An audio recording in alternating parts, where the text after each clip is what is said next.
Good morning, afternoon, evening, and welcome to Concerned Citizens Presents, a new offering on Village TV. Concerned Citizens of Laguna Woods is an organization committed to peace, social justice, economic equality, and a clean environment. For the duration of the lockdown, instead of its usual 2 meetings a month, Concerned Citizens will broadcast 2 programs a month on this channel. Our programs will feature films, lectures, and debates on topics related to our mission. We hope you enjoy today's program. Welcome to Concerned Citizens Presents. My name is Suzanne Modell, and I chair the committee responsible for these broadcasts. Today, we have a special treat. We are going to give our viewers some insight into the experiences of a Korean American immigrant. Korean Americans constitute a large proportion of residents of the village. And to begin, I'm going to give you a little background on Korean Americans before I move to our guest. At the last census, there were approximately 1.5 million Korean identified persons in America. Of that 1.5 million, 1 million were born in Korea, or foreign born, and about 500,000 were born in the United States. Approximately 52% of this population at the adult level have a bachelor's degree or more. Approximately 45% live on the West Coast and 25% in the South. Now, this is kind of interesting. I want to mention that, as some of you may know, even with the newest census, that increasing proportions of foreign-born are moving to the South. Now, with Koreans, as you might imagine, like many Asians, they often initially settle on the West Coast. But many are now moving, as are other immigrant groups from Asia and Latin America, all over the U.S., including in the South. And our guest today is one of those people. So he can tell us a little about living in the South as a Korean American. Another interesting fact about Koreans, about 70% of Korean Americans are Christian. That's compared to about 40% in Korea. So either those who choose to come to America are disproportionately Christian, or, and possibly both, some are converting to Christianity after they arrive.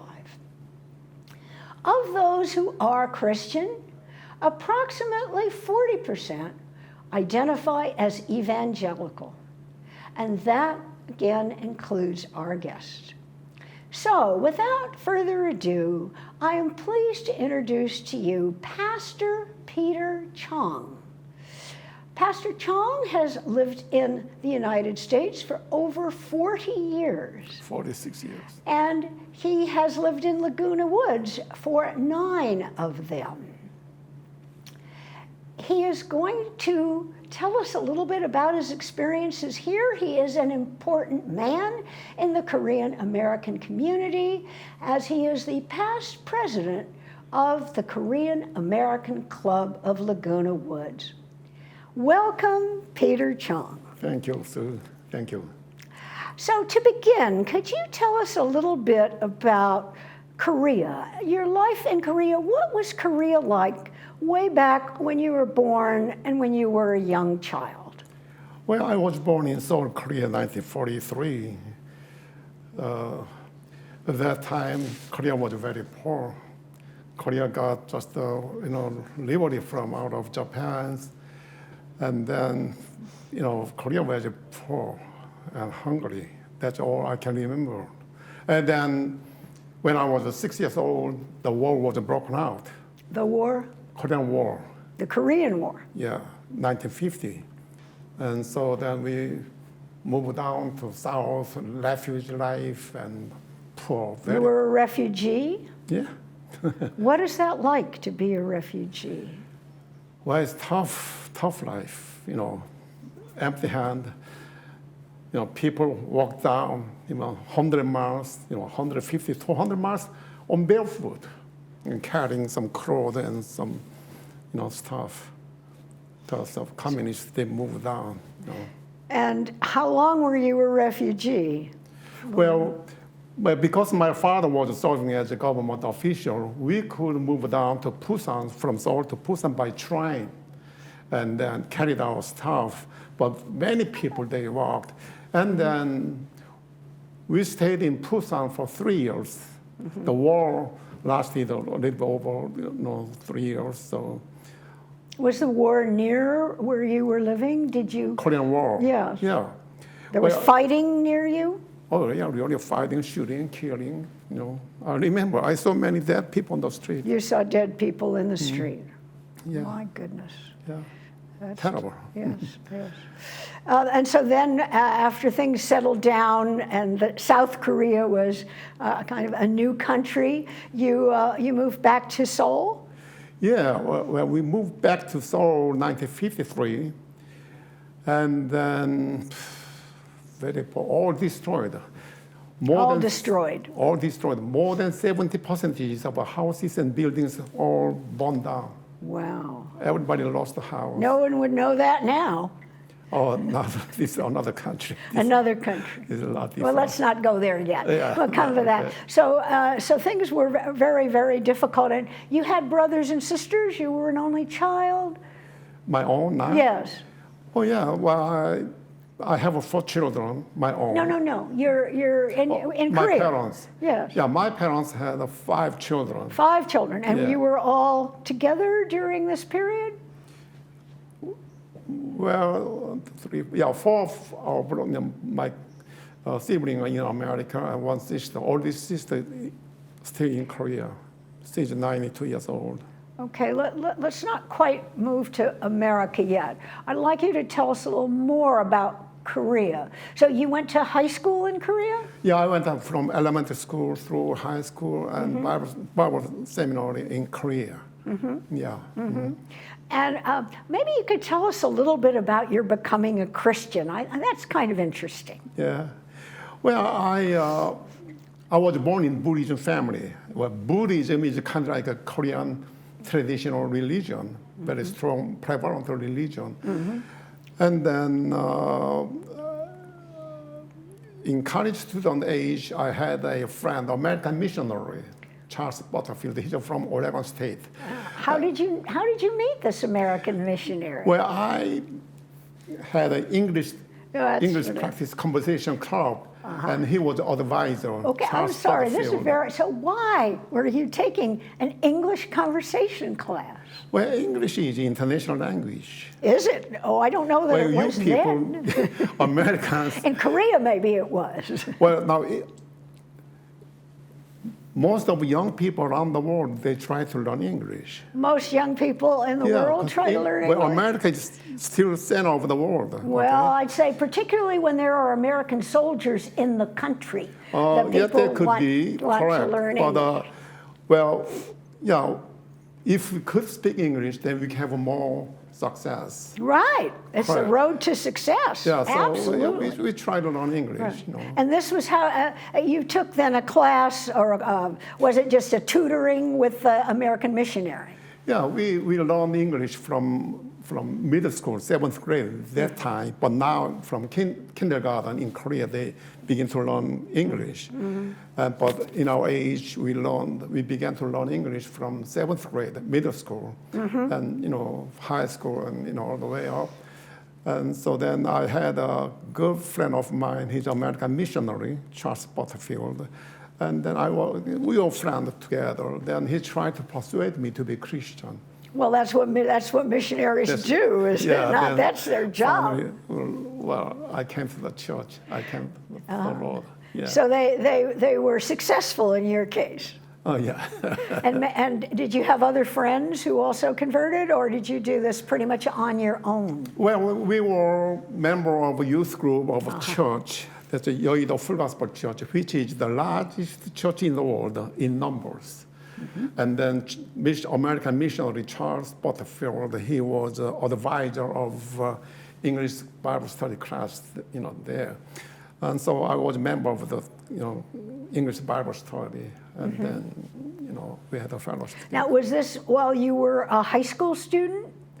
No, that's even college student. A college student. Yeah. Oh, so you were let's just say you were a young adult. Young adult. Yeah, right, correct. right. So just one more question before we leave this. It's very interesting to me. How did your family, or how do Korean families generally react? This must not have been so unusual. There must have been many Korean young people your age. The soldiers were there. The missionaries were there, and they became interested in Christianity. But how do parents react to that?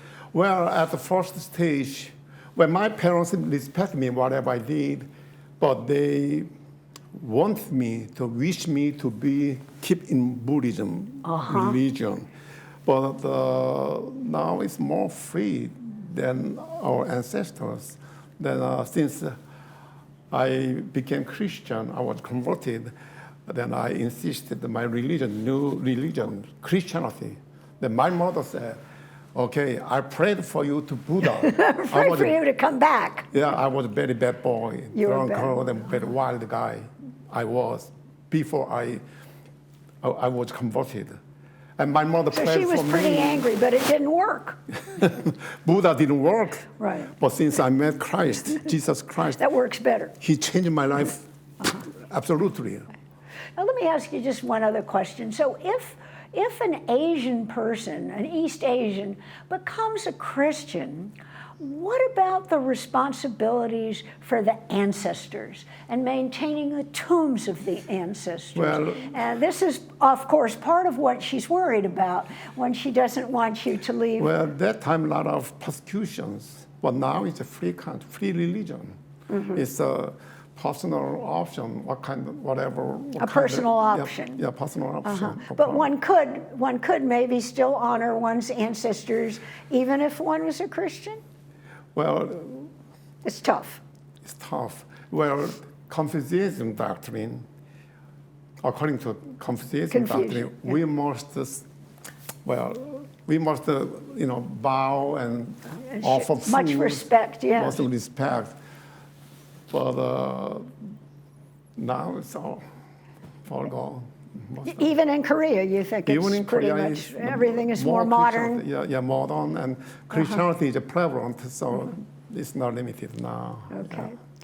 All right, well, let's move ahead a little bit. How did you get the idea then of coming to the United States? Well, now our home church had some branch churches in America, LA, Kentucky, here and there. And then each churches needed ministers from Korea. And so I wished to come to be as a missionary, but it was hard to get a visa at that time. So wait a minute. So there were opportunities to work in churches in America. Yeah. I just want to check, but maybe also in Australia? No. No. In Korea. Or in Canada? Why? Or is your church is particularly strong in America? Yeah. Our branch churches, our home church is the largest church in the world, and our home church had branch churches in LA, in Kentucky, in here and there in America. Not so much in other parts of the world. Yeah. So the church needed a missionary to send to. So the missionaries were actually to convert Americans. Yeah. I mean, it's a Korean ministry, not American. Okay. Our home church is a Korean church. Yes. And then the Korean church had some branch churches in America, Right.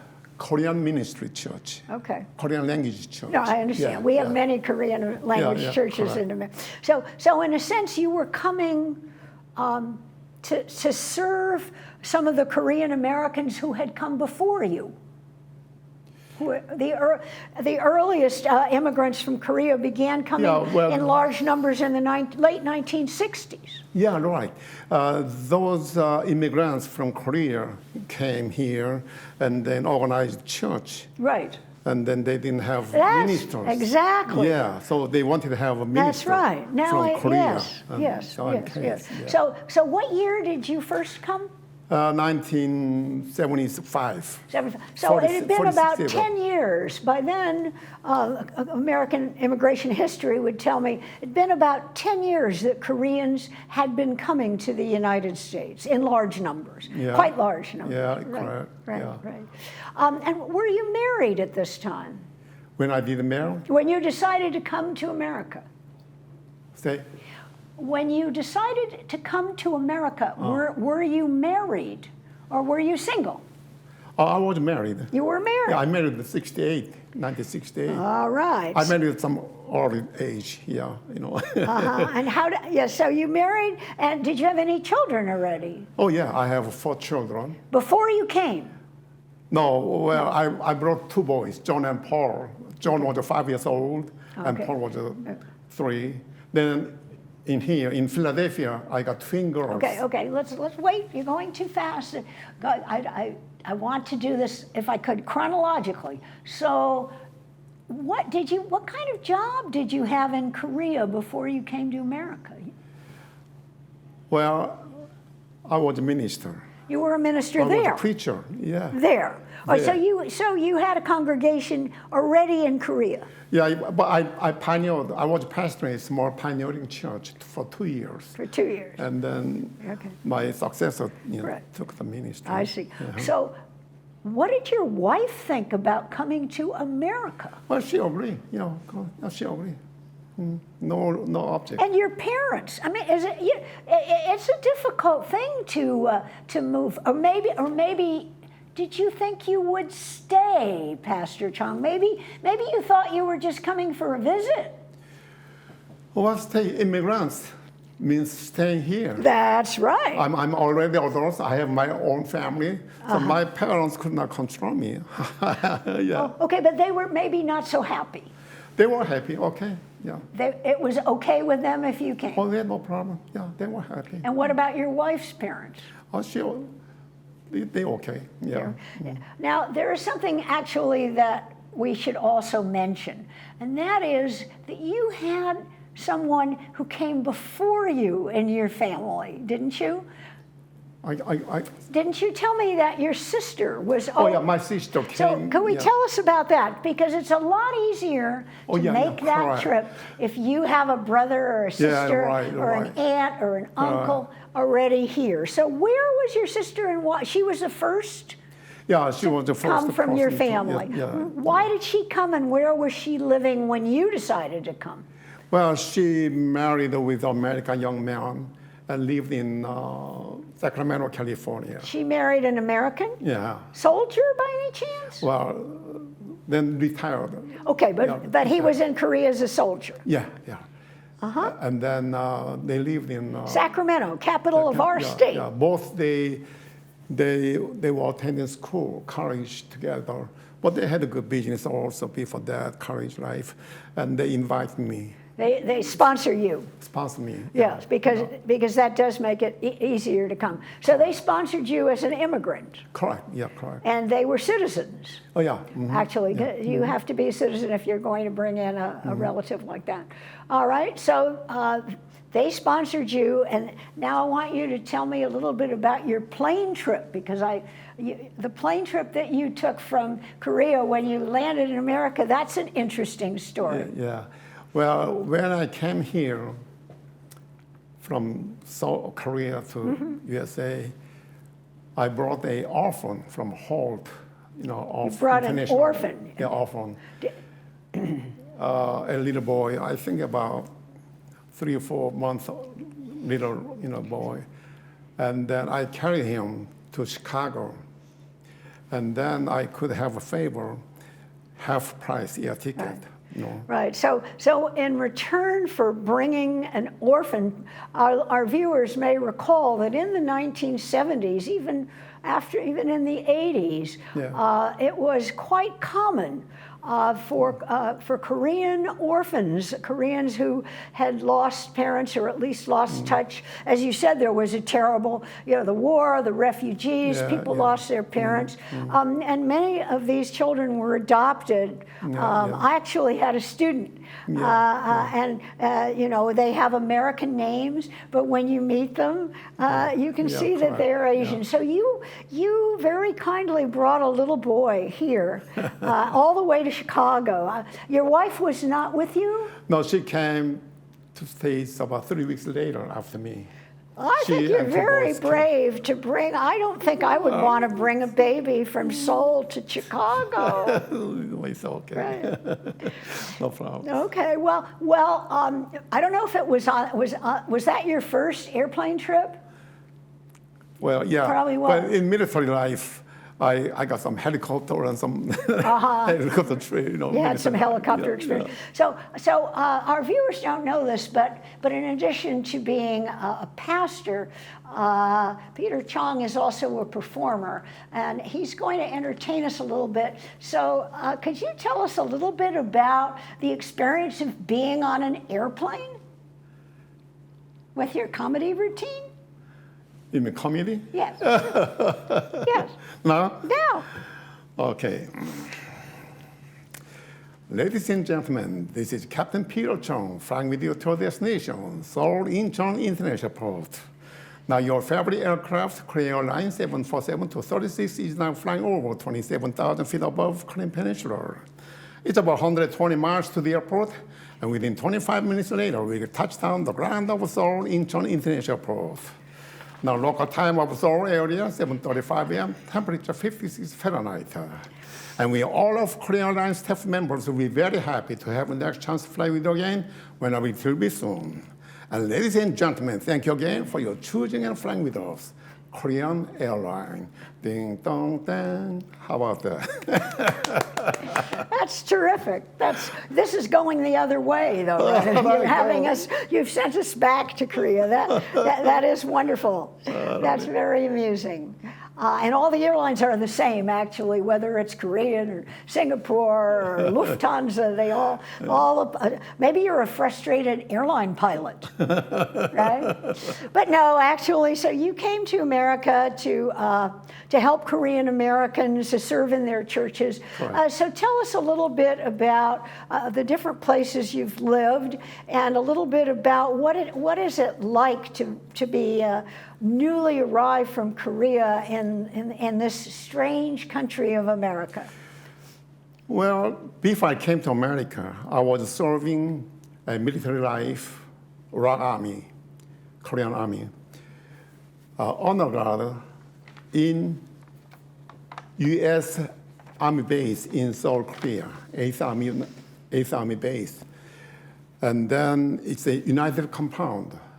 So we have 2 platoon ROK Army, Navy, Marine Corps, Air Force, 1 platoon U.S. Army, and another 1 platoon for United, like British, Thai, Filipino, Australian, put together. So we were stationed in U.S. Army base for 3 years. So we slept together. And where was that? In Yongsan, in Seoul. Yeah, and so then before I came to America, I've been experienced with. You felt you knew a lot about what American life was like because of your experience on the base. Yeah, that happened a lot. Yeah, that happened a lot. And then I was serving as interpreter, translator. Interpreter. Yeah, yes, you mentioned. We didn't have a computer at that time. Yeah, Right. You mean now you'd be automated out of work, but right. Everyone we all worry about that. Automation is threatening just about every profession you can think of. But where did you? So your English was actually very fluent. I mean, you did tell me about that you'd done a lot of interpreting, back and forth and translating and so forth. Yeah. So where did you settle first? Did you join your sister in Sacramento, or did you go somewhere else? Well, my sister just invited me by paper, but because our churches, local churches in LA, here and there, they support me all the way I traveled. So when I came to America, for first 3 months, I was stationed in LA, Right for- here in yeah, LA here, for 3 LA months. church. And you had your wife and 2 sons. Yeah, right. And then we moved to Kentucky. Kentucky. Yeah, to take over the minister short term. So there's a Korean American community in Kentucky. Correct. And it needs you. Yeah. Wow. How many Koreans in Kentucky in, what, 1975? Yeah, it's Wow. Kentucky. A military base there, camp, I forgot the Fort Knox. Fort Knox. Oh, you mean Fort Knox. Yeah, the it's gold a- place. Yeah. And so then there were most like depend on the family. American soldiers depend on the family. They organized a church. And so they needed ministers. Yeah, I understand. Yeah, so I was a pastor in church there short term. Right. Then I made up my mind. Oh, don't leave yet. Tell Yeah. me a little about how it felt to live in the South. I mean, you can't spend the whole time, just with Koreans and American soldiers. You have to venture out. What did you think about Americans more generally, and what did Americans think about you? What do you mean that? American, I don't catch you, what you mean about. You didn't run into any problems, cultural misunderstandings, or. Well, as I say, because I served with the GIs, I was stationed in U.S. Army base, so I've been Americanized a little You've bit. been Americanized. Yeah, Yeah, well, we can see that by your I outfit. couldn't. Well, since I came, before I came to America, I've been with the American soldiers and American missionaries, translating, interpreting at crusade and classroom lecturing like that. So I've been a little bit Americanized and come here. Well, my personal character is more like Western style. Western style. Yeah, just a free talking, gesture and everything with humor and like that. And I didn't have much problem, But maybe you're a little different in that regard. Maybe some Koreans don't adapt quite so easily. No. Well, but what I could find a different point in culturally is that. Culturally, yes. Well, in Asia, like Korea, China, and Japan, we've been influenced with the Confucianism doctrine. Confucianism. Yeah, Confucianism. And so then the Confucianism doctrine teaches us not to speak much. And if I'm adult, I'm old man and young man. Different statuses, higher and lower. Correct. And then old men would not say anything to young men. But we say something, but always, gravely like that. Not old people, not friendly to young people. Not Don't pat friendly, them no. on the back. How you doing today? And then when you see Americans, when you see somebody in the morning, hi, good morning, how are you doing? Like Right. that. But we don't do that. You don't Asian, you don't greet people. just to keep closed mouth. That's culture. I know it's bad, but it's our culture. No, I don't know that it's bad. It's I just like different. American culture. It's different. It's different. It's just a different So, culture. so you were describe it as Koreans are what we would call more reserved. They're not so open Not with their open. emotion. Yeah, not open, Right, not right. express well. And for instance, if I walk and touch you without knowing, then you people say, I'm sorry, excuse me, you all right? But Asians, they don't do that. So if you accidentally bump someone, you say nothing. Well, if bump, strongly, then we say, 미안합니다, I'm Oh, okay, sorry. right. But slightly, we don't care. We right, just right, go right. like that. Right. That is not good, but it's culture. Well, I know. So some days ago, when I was working at the garden center here, an American friend came to me and asked me, how come you Asian people don't say anything when you touch somebody? I know it's not good, but it's culture. It's that culture. I like your culture. Well, I think all cultures have strengths and weaknesses. Correct. Maybe some people would think that Americans are go a little too far with expressing themselves. What about greetings? Now, I would assume Koreans don't shake hands when they meet each other. They shake hands like, Western people. They do? Yeah, they do. Oh, they don't bow a little bit? Or? Well, some bow and some shake hands. Or maybe older are different from younger? Yeah, younger people bow to older people like that. That's culture. Chinese, Korean, Japanese, same thing. Right. So, okay, so now we're in Kentucky. Yeah. Could you tell us a little bit about where you went from there? Because I know you've been in a lot of places. You, in fact, didn't stay in Kentucky too long, if I remember. Yeah, I didn't stay that long. Kentucky, maybe 5 or 6 months. 5 or 6 months, that's not very long. Then I moved down to Florida Florida. for school. Oh, you went to school, Yeah. right.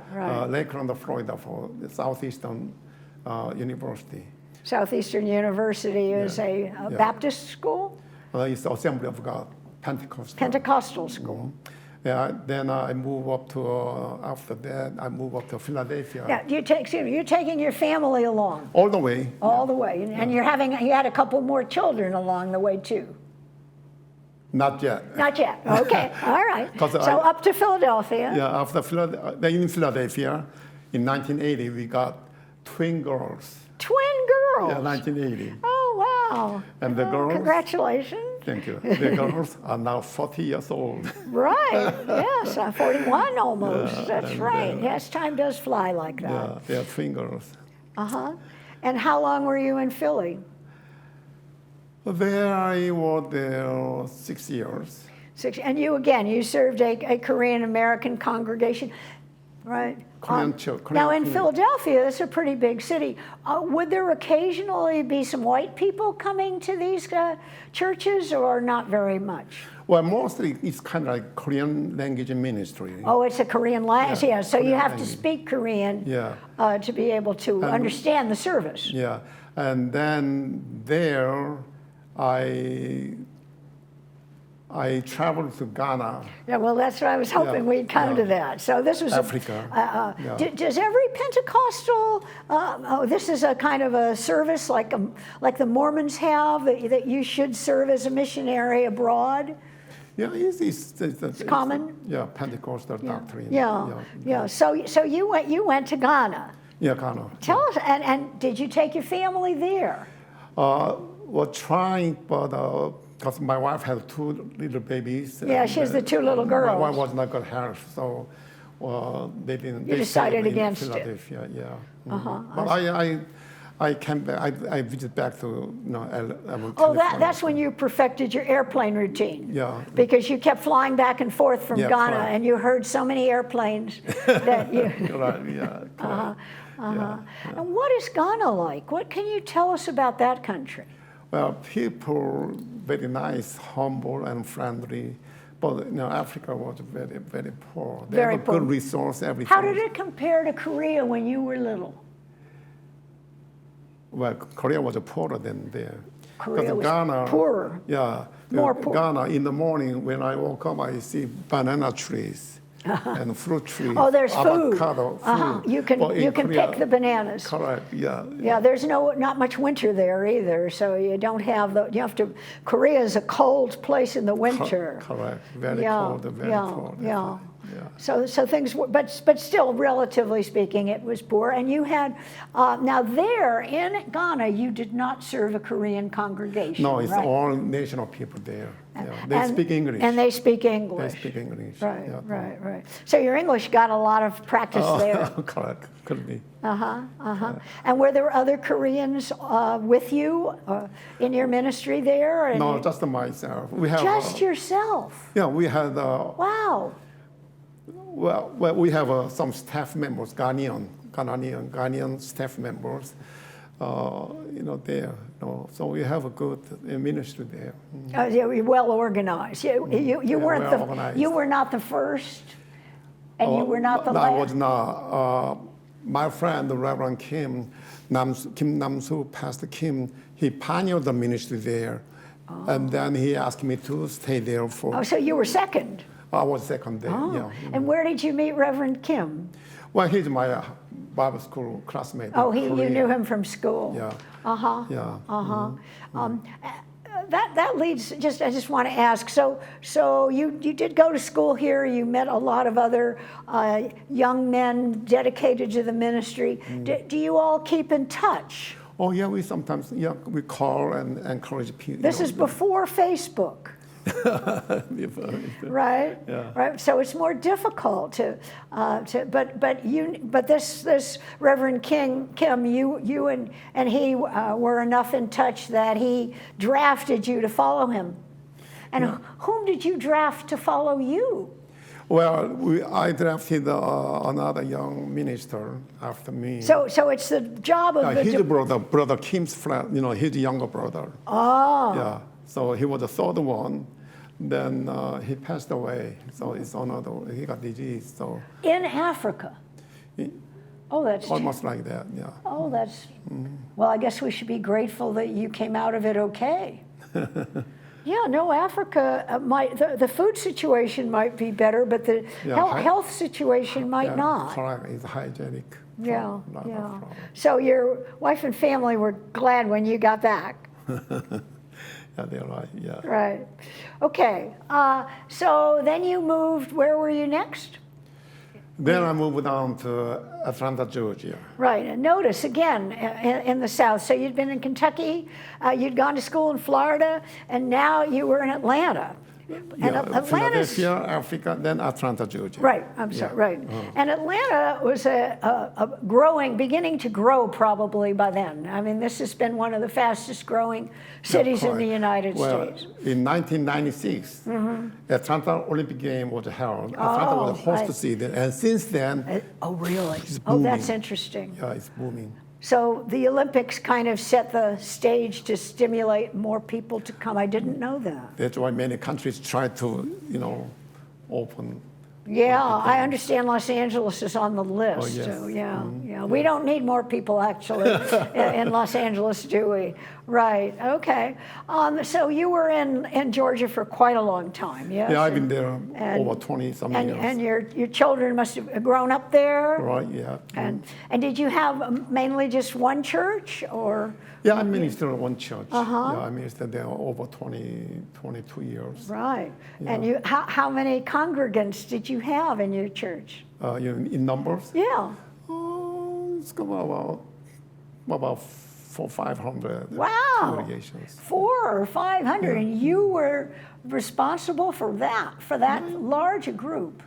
Well, yeah, it's a good-sized church as an immigrant church, but And you must have been working every day, all the time, 7 days a week. Yeah? We Korean pastors, we preach every morning. We say early morning prayer time, 6 o'clock. Here we have local churches here in El Toro and then United Methodist Church here. They have early morning prayer meeting, 6 o'clock. And sometimes I go, but as a pastor, No, but when you were running the show, you had to do it. Oh, yes. Wow. You must have been tired. Well, Korean Christians are some diligent and very hard work. Well, generally speaking, Koreans, whatever Korean people do, very hard worker. Right. They're very hardworking. Yeah, I'll explain why. Why? Well, as you asked me before, how come such a poor country, Korea? Korea was the poorest country in early 1960s, poorest country in the world. Korea was the poorest country in the world. But now it's booming up. Now it's probably the 15th or 16th richest in the world, I would guess. Yes. It's very high level economical, level.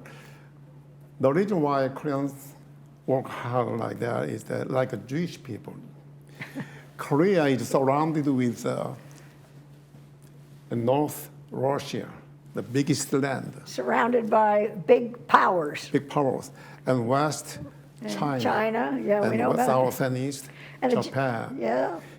We are surrounded with stronger countries, yes, for sure. So they try always to infiltrate, take over. So Korean ancestors, our people must work and fight and fight. Oh, that's interesting. That's why Taekwondo is very common in Korea. Everybody can practice Taekwondo to protect. They practice Taekwondo.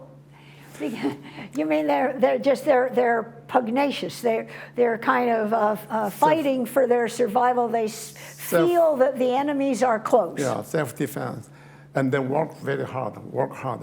And so then, when Koreans open business, they work very hard. Like Korean immigrants here came to America with almost empty hand when we came in. And we didn't know weekend. We didn't have vacation. We never heard about it. A vacation, no, most immigrants from Asia do not believe a vacation is important. Just work and work. Right. Work and work. Right. 7 days a week, Right. about 15, 16, 18 hours a day. Well, here's a question for you. If Koreans are working so hard through their adult life, what happens when they retire? Well, that's why some people die early. You mean some people just die from overwork? Not all, but Well, obviously not all. Yeah. Well, some people die early because Yeah. they lost their health, and then They lose their health from overwork, you think?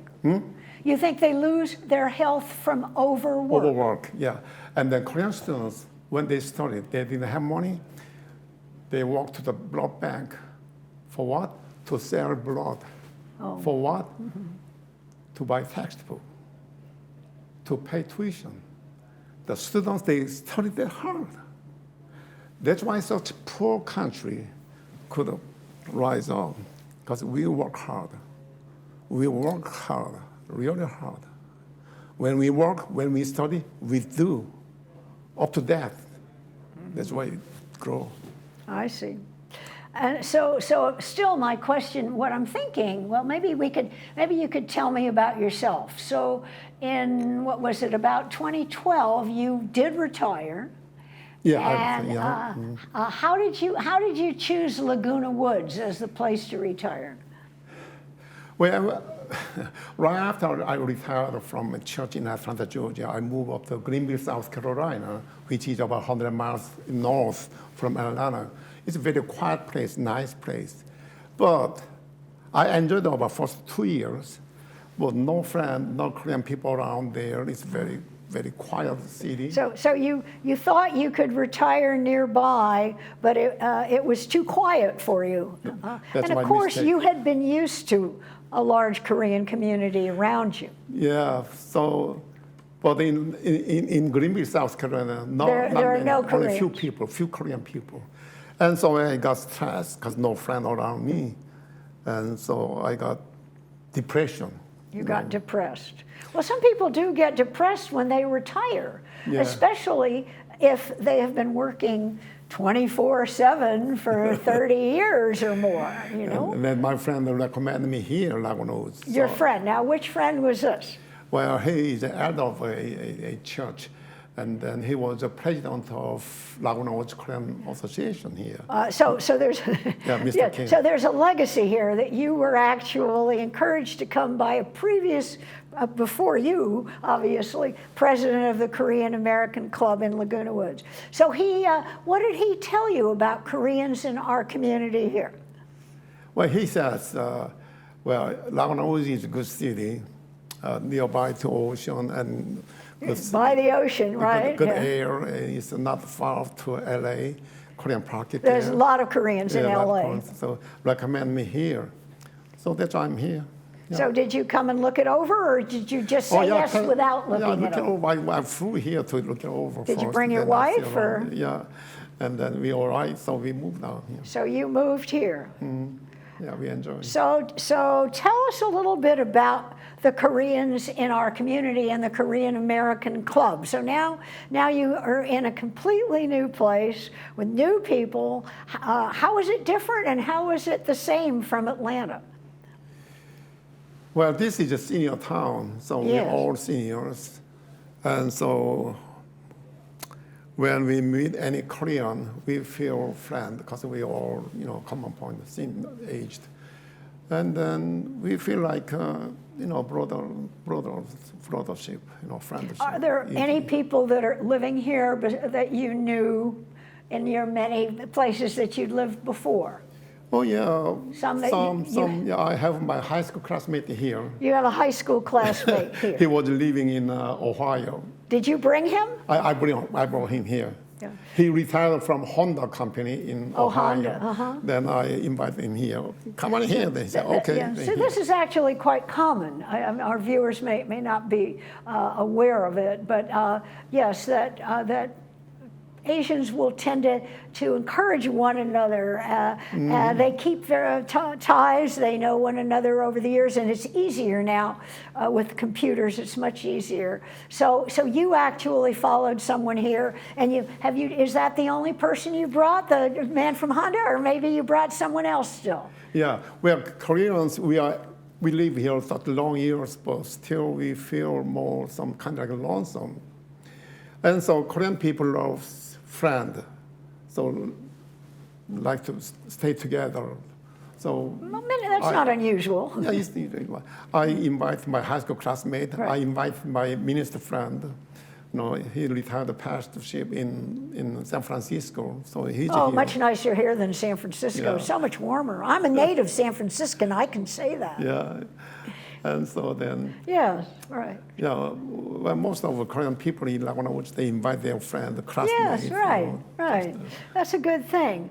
So could you tell us a little bit about, there are also quite a number of groups. Now there's the Korean American Club, and then there are some musical groups, or I'm not even sure, but tell us a little bit about some of the other things Koreans in Laguna Woods Village do, because you've told us they're used to working all the time. So probably they don't really retire in terms of just sitting home and watching TV.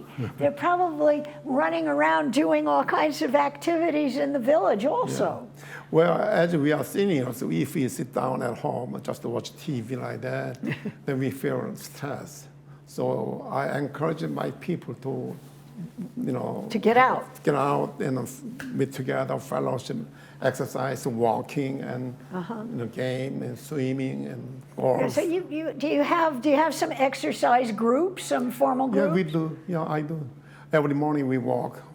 I have 3 groups. 3 groups. Yeah, and on Monday and Wednesday we walk on the hillside. Another group Thursday and Friday, and Saturday another group walking on the beach side there. I see. So you have your exercise. Yeah. What about music? I think Koreans are very interested in music, yes? Yeah.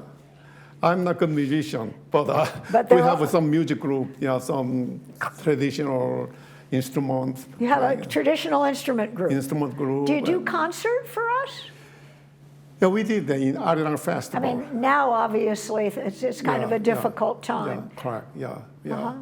Well, when time comes, we'll have another show. I know 2 Korean clarinetists. Is the clarinet a very popular instrument among Koreans? Clarinet? Yes.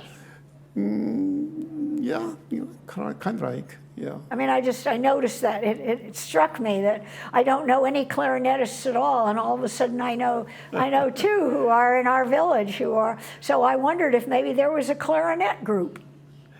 Yeah, we have a clarinet group. I know. Yeah. Right. And what about gardening? Gardening? Gardening. I love that. I think a lot. I mean, didn't you tell me that you have a garden plot? Yeah, I had a garden plot. Garden Center 2, lot number 108. And I'm spending at least 2 hours every day. 2 hours? Yeah, giving water and picking up and sowing seeds. I'm enjoying. I'm walking at the garden. And evening time I swim, across for swimming pool. So I exercise a lot to keep good health. Right. So you actually didn't retire. You just started doing different things. Yeah, well, different exercise, activities. Yeah, and then I love humor, so I'm writing humor, and then email out to my high school classmate in Korea, Kathok, and also in Laguna Woods. So every day I'm writing in column, humor and column. A column. My Column, goodness. yes. Okay, that's interesting. So that is my easy job. So you are also remain in contact with people in Korea. Yeah, by Katok. I don't know what that is. You don't know Katok. Yeah, Katok is kind of like SNS. When I write on Katok, then forward to high school Katok, then all of my high school classmates in Korea, they read it. Yes, on the computer. On computer. Yeah, so it's a kind of listserv. It's something where you SNS. you can communicate. Right. Okay, let's just. We're slowly running out of time, but we have a few more minutes. I wonder if I could ask you to talk to us a little bit about the global situation. Global The situation. global situation. So, what can you tell us? You have visited Korea, yes? You told me quite a few times since you retired, or even while you've been living in America. So, what is Korea like now? Well, economically high developed, but politically it's shaken. Politically, you feel that it's not where it should be. Well, geopolitically speaking, Yeah, Korea is kind of like a core, very first front line core, like Russia, China, yes, Japan. and Japan is south, but then Korea, North Korea, and so South Korea is kind of like a first front line. So always trouble, You're So worried? yeah, worry about a lot of problems like that, and so Korean government must be pro-Americanism for safety and for survival and for everything. Korean government should be, and Korean people should be pro-Americanism. Pro-American because you feel they're weak. They're not strong enough to defend themselves against such big country. Their neighbors are very, very strong. The reason why first, and also America must, keep Korea, South Korea, because it's a first front line. If Korea may be taken by communists, then it's dangerous. Not only Korea, but the whole world. So you have some. Do you feel that North Korea has some interest in expanding? Well, they try always. Well, we know they tried in the past, but they're crazy, regime. But as long as America support it, stand against, no, they cannot do that. They know. Okay, so one of the points you'd want to make is that America, it needs American support, and America needs to continue to support it. Oh, okay. What about any other issues? So economically, I can tell you this economically. My washing machine just died, and when I went to the appliance store to buy a new washing machine, the only ones I have an LG washing machine. I never even heard of LG until I went shopping, and I discover it is the largest appliance company. Correct. Yeah. And of course, my son drives a Hyundai. So I want you to tell me, what does it mean for the Korean people that they are so successful now? The world is buying all these Korean products. How has that affected the sort of standard of living and situation for people in Korea? Well, as I said before, Korea was such poor. Right. And then our parents found out that because we Korean people are ignorant, not educated, that we've been oppressed by Japan and by another country. So our parents paid a lot of sacrifice to educate us.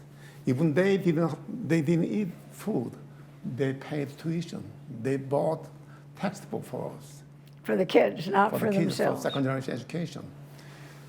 And as I said, even Korean students, they walk to the blood bank to sell blood, to buy textbook, to pay tuition. So Korean people studied hard. That's why they could get technology. Technology. Well, Japan used to be the #1 country, but That's now true. Japan down, Korea overcome. Right, this is true, relatively the whole world speaking. know already that. Yes, many of the products that we used to buy from Japan But no more. are being replaced by the Korean products. And then Korean government tried to develop more, in technologically, and then scholars, they study more harder than, they should not take it easy. They should still going on, working to keep up. So you really buy into that Confucian work ethic idea. I can see that. Yeah. Okay. All right. Well, it's been wonderful talking to you. We've learned a lot. I wonder if we could close our program. Maybe you could do one of your little comedy routines, as I mentioned earlier. Even though you've had a hard life, you have some good jokes. So why don't you go ahead and we'll close with your comedy routine. English must be very easy language to you people, because it's your born, natural language. But English is a hard language. English, we know, is very hard. Now, the three most difficult things in the world in my life is first, playing golf. Playing golf is the first most difficult thing in your life. Second, English. English is the second most difficult thing. Third, control my wife. And the third is to control your wife. I'll bet you have a real hard funny time joking, doing but, that. Well, I tell you what, English is very hard. English is very hard. Well, it's not joking, but it's really happened. When I was in Atlanta, Georgia, we had a meeting with African-American ministers together. So Korean ministers and African-American ministers together. We worked some for project. Then one of the black minister asked me, Brother Peter, you like soul food? What's mean soul food? I couldn't understand. You didn't know what soul food was. I didn't know the meaning of soul food. Right. Soul food. So I said, Soul food. You're a minister. I couldn't understand. So I said, no. Then he looked some angry at me because I said no, like that. So I was wondering what's a soul food. So back home, I opened dictionary. Soul food means African Americans' food. Right. I didn't know that. Right. English is that hard. English is very hard. Right. Okay. All right. Well, So I have deep compassion upon you people because you are speaking such a hard language in your life. I'm sorry. I'm sorry our language is so hard. It's all right. Okay, well, we want to thank Pastor Chung for joining us and for telling us so much about the Korean American experience. We learned a great deal about both his past and his present here in Laguna Woods, where we have such a vibrant Korean American community. So I want to thank him for his time. I also want to thank PJ Higgins, who is behind the scenes. Many of you are not aware, this is being broadcast to you from Village TV Studios. It's the first time we've ever done that. So we thank him for his help, and we hope to see all of you to join us for our next Concerned Citizens Presents the following week.